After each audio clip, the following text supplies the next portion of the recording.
वास्तू म्हणल्यावर झालं 10 वर्षी 2011 मध्ये ईद पाडलेली. तेव्हापासून राहिली वास्तू करू करू म्हणणे म्हणजे 70 फूट ईद.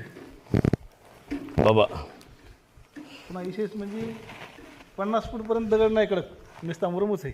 मुरुम आहे नुसता. मुरुममध्ये बघा कशी विशेष कशी काय काय देवाची लिहिली काय काय लोकायला 20 फुटापासून काळा दगड लागतो. पहिल्यापासूनच लागते नुसती गुट्टी. ते बघा ना, हे बरोबर ते उलट ढासळले पण दगड कडक नाही.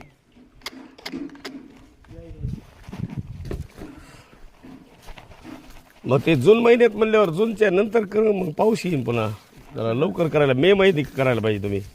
अडचण म्हणजे एकच आली, हां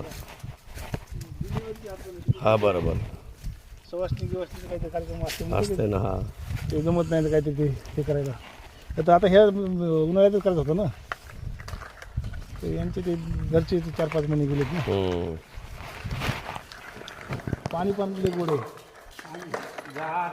गार गोड लय मारायला पाहिजे पाणी गार राहते ना. लय गार.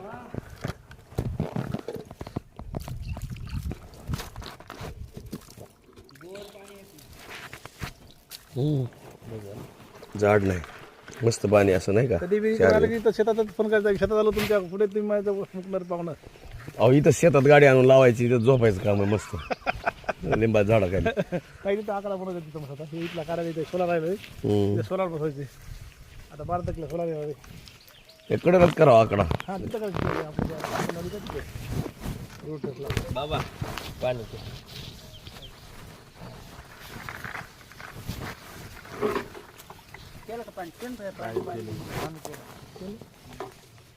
बाहेरलाही कामात वगैरे आपलं कामाचं आहे. शेजारी नवीन आकडा आला आपल्याकडे त्याची पलीकडच्या बाजूचा. खालच्या बाजूचा तिथं आकडा करणार आहे. लाईन आणली तर